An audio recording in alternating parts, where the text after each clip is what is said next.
Hey guys, what's up? This is Xiaoyi again with another best of two from the Farmman 1v1 Beyond All Reason League.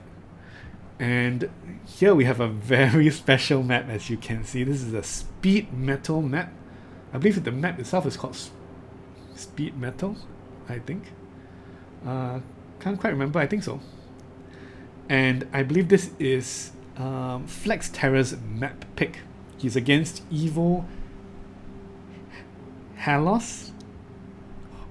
Hallos? Yeah, Hallos, I guess so. And it's a very interesting map. We're going to see how this turns out. That's one of the very, very interesting things about Beyond All Reason. The maps are just so different. You need completely different strategies on different maps. And using appropriate strategies for appropriate maps can be so important, right? So let's skip forward to the start of the match. On the left side we have FlexTerror. This is his home map. He knows this map better than his opponent, I can assume. And against Evo Hallos on the right side, starting with a couple of wind turbines. And then left side, yeah, Flex is starting with vehicles, Armada vehicles. This is a speed metal map, which means what? I'm not very sure. It looks like units are faster on this surface, and you can build metal extractors anywhere? Question mark? Not very sure. It's the first time I'm actually seeing this type of map, so you have to forgive me. He's getting a light laser tower in front, and he's going for bots. These are Armada bots against Armada vehicles on tier 1. There is a rover going in, getting some scouting information for FlexTerror. And then he's going to build tons of... He's really queued up lots of construction turrets. Very interesting. Wait, this... I just realized that this metal extractor has 31 metal income.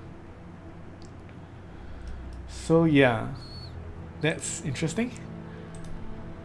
Okay, so both sides have extreme metal income from the start. Fascinating. Metal is not the limiting resource, it is the energy which is the limiting resource. And of course, build power. Very, very crucial, which is why FlexTerror is going for the construction turrets. Build power is such a limiting resource. And he's getting more construction vehicles and construction turrets, really ramping up his build power. Then he's going to get more wind turbines, and that should be fantastic. Oh, wind speed is also so high, it's 30 permanently. So question is, how are they going to invest all of this quick money and try to turn that into an advantage? That is the real question. Let's see what FlexTerror has prepared for us. Right now he's just ramping up his production, both his energy income and his build power. Yep. And we see from the income graph, we can see that FlexTerror is actually quite ahead in both energy income. He's got a second metal extractor, but mainly energy income, and he's got Evo Hallos has got 4 construction turrets here against also 4 construction turrets here. It's quite even in that regard. So you've got a radar on this side, and this side has no radar yet, but not super important right now. The units are also traveling so fast on this speed metal surface. Really interesting stuff. What a unique map. Building beamers on the right side and some sentry towers on the left side. We go straight into tier 2 for FlexTerror. While on the right side, it's bots, and more bots. Tier 1 bots spam.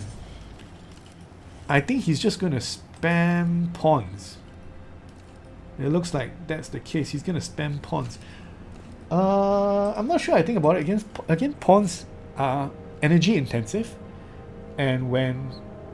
I mean, energy is cheap, but metal is even more cheap. So I'd rather go for something which is more metal, metal heavy, metal costly than something which is energy costly like pawns. On the left side, I believe he's going for bulls. No, I would have gone for a bull, but he's first going for a jaguar. He's first going for a jaguar here. Advanced metal extractor. Why would you go for advanced metal extractor instead of a normal metal extractor? Because the normal metal extractor takes a long time to build. Is that right? I'm a bit confused. Not too sure. But yep, in any case, we are seeing a crap ton of pawns being produced from triple factories, going to be 3 tier 1 factories and 1 tier 2 factory from Evo Hallos, taking down that one Jaguar no problem at all.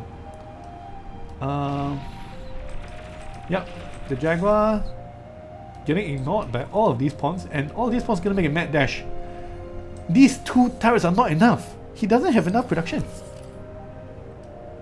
Oh, but there is a bull here, which is quite threatening. I'm not sure whether all these pawns can take it. I don't think the pawns can actually take the bulls. Bull is really, really strong. Bulls are like incredibly strong, and they have so much AoE. Yep, it wasn't enough.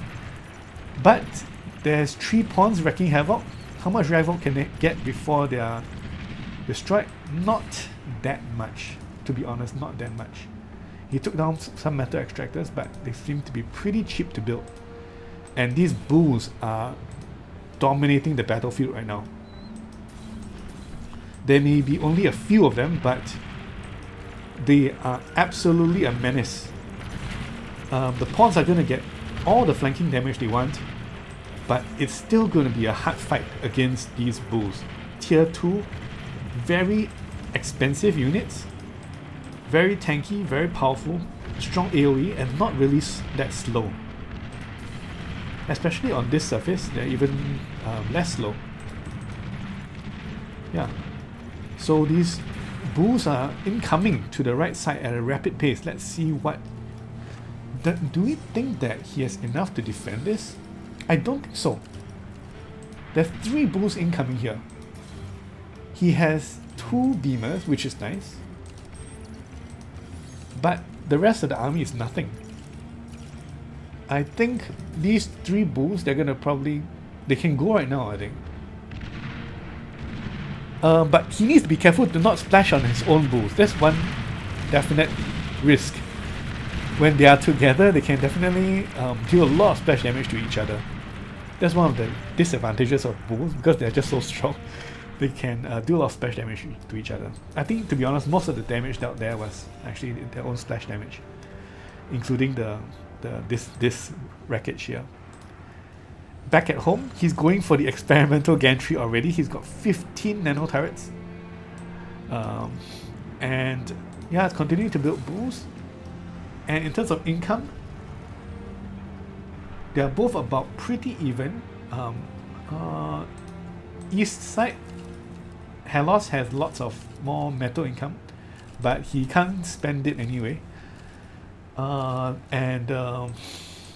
Definitely FlexTerror has more energy income. I think he has more build power as well.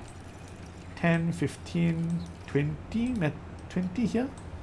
Actually no, there's about even number of construction turrets. Probably about, maybe even more for Hallos.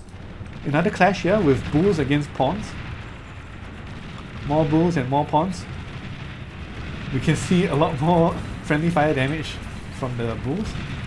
Maybe if you spread out the bulls a bit more, this fight would turn out better. But now he has like a critical mass of bulls. If you can just form a nice line over here, they'll be doing it will reduce their friendly fire damage. And I think this is quite a dangerous situation now. Oh my goodness, his commander's out of position. He's gonna try and degun. But I think it's too late. He's gonna get destroyed. Yeah, it was too fast.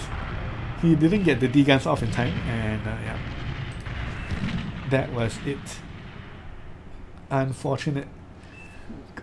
very cool game though, and there was gonna be Marauders coming in as well. Although I don't think Marauder is actually a very good choice on this map, because Marauder is more of a flanking, like a raiding unit. He's really good when you break the backline and then in like an open map, and then you can just go really fast and take down all their backline structures.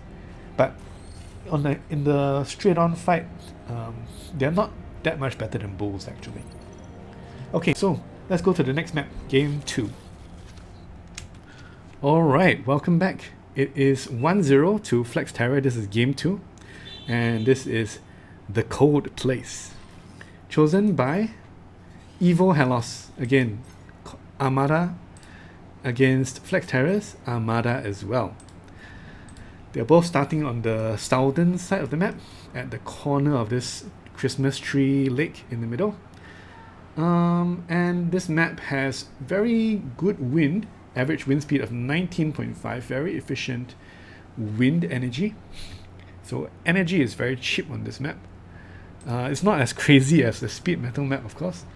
Much more traditional map, but also very interesting with this large body of water in the middle. So things like hover tanks and ships are definitely an option.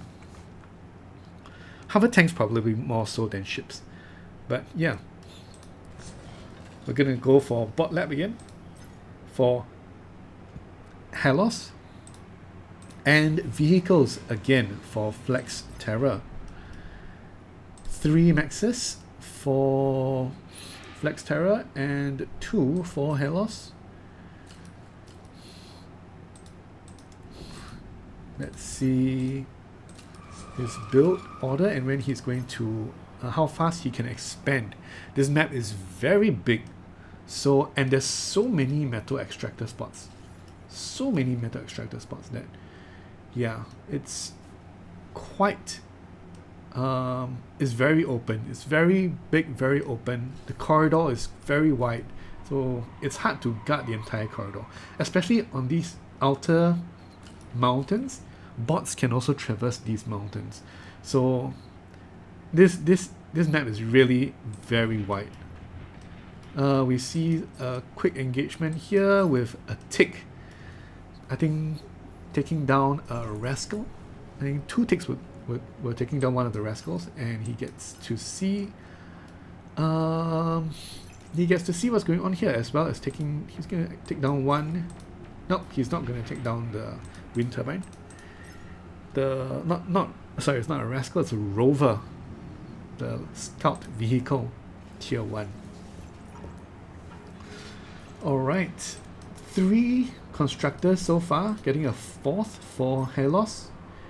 And on the FlexTerror side, he has 1 constructor, 2 constructors.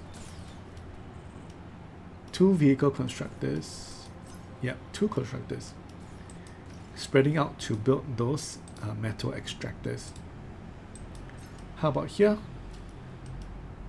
2 constructors still at home, 3 constructors still at home, and 2 going to build.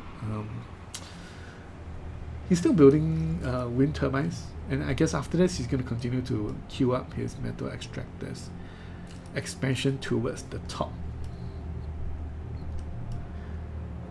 Let's see whether these players are going to use the lake at all, or we're going to just treat this as a map with a direct path here and an indirect path towards the top. In terms of expansion, in terms of energy production, Hallos is quite in the lead. He has a lot more wind turbines, it seems. Yeah, he has a lot more wind turbines.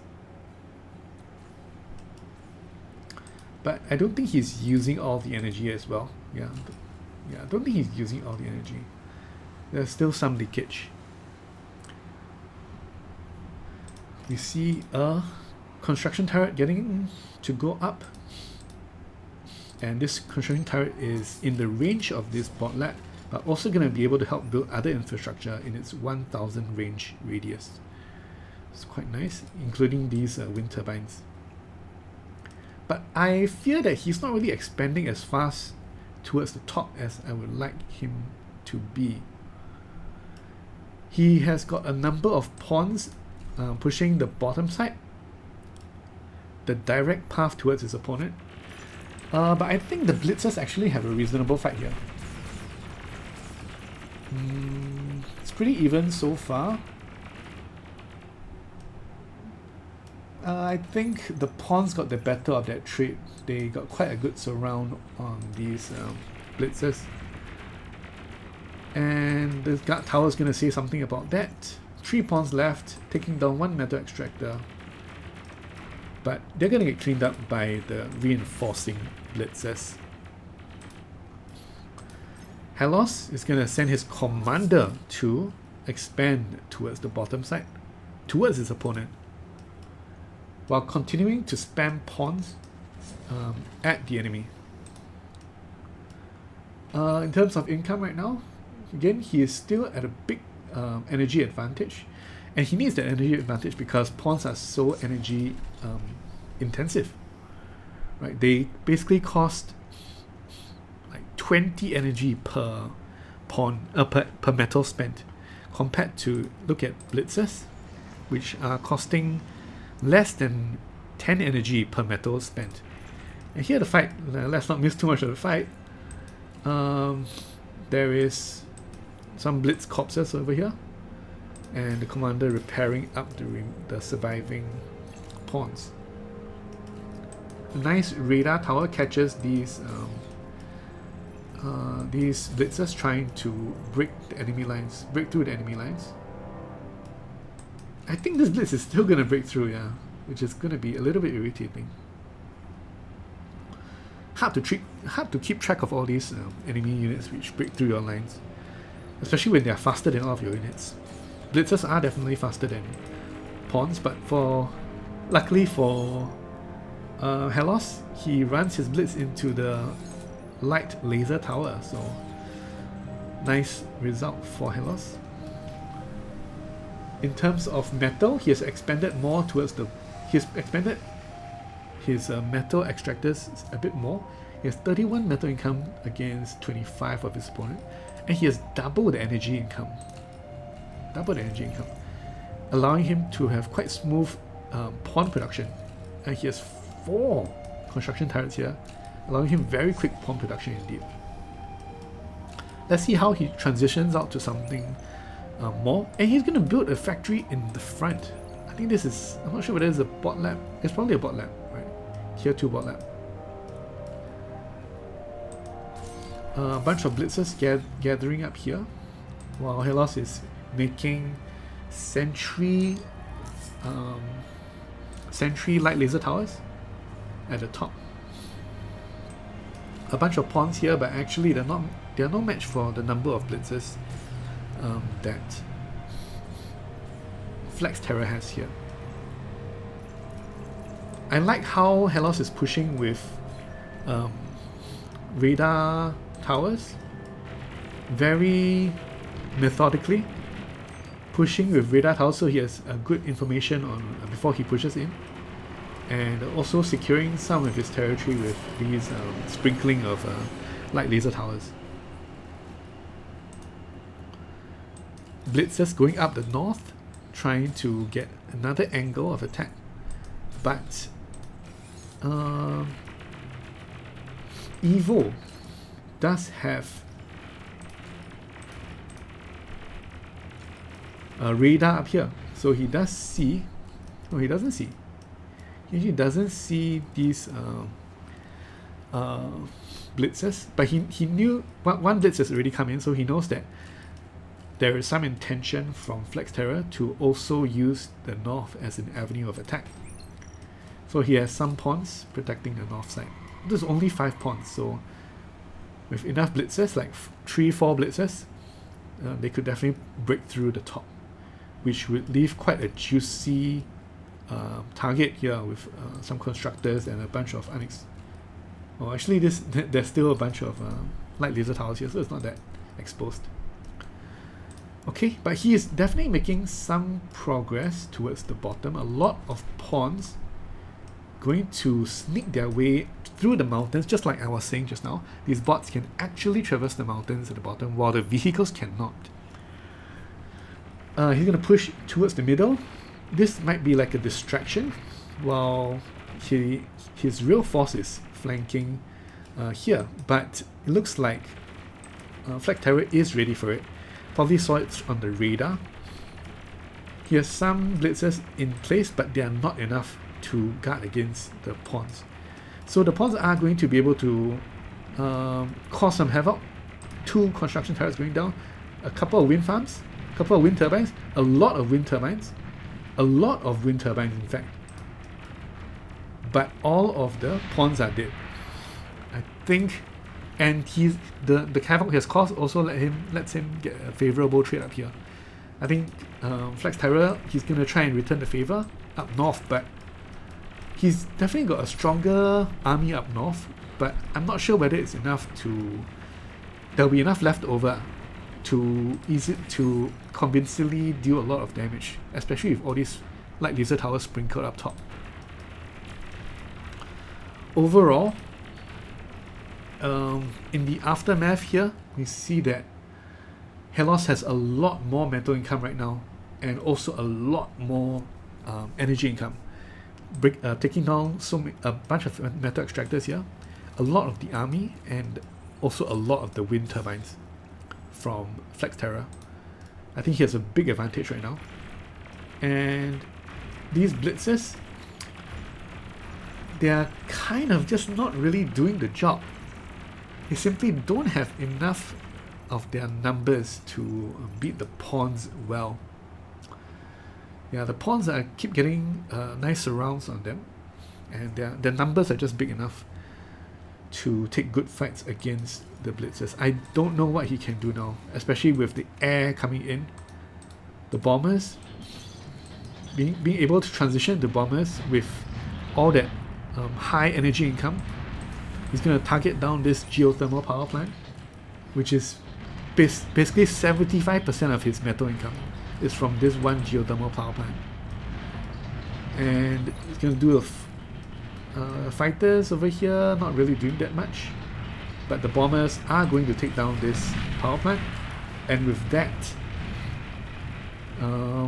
FlexTerror's energy income goes down to almost nothing. This is a very bad situation right now for FlexTerror, and even on the ground he has hardly any defenses. He knows that this is over because the GG. Very nice game from Evil Hallos. Very solid fundamentals. Nice ideas, strategic ideas, going with the breakthrough with the pawns over the mountains. It wasn't dealing a lot of damage, but it was able to cause enough havoc that he followed it up with an attack in the front, which led to another breakthrough, which eventually let him do that big damage towards all the wind turbines. That was really nice play from Evil Hallos. Nice games, and it's going to be a 1-1 result between these two players. Thanks for watching.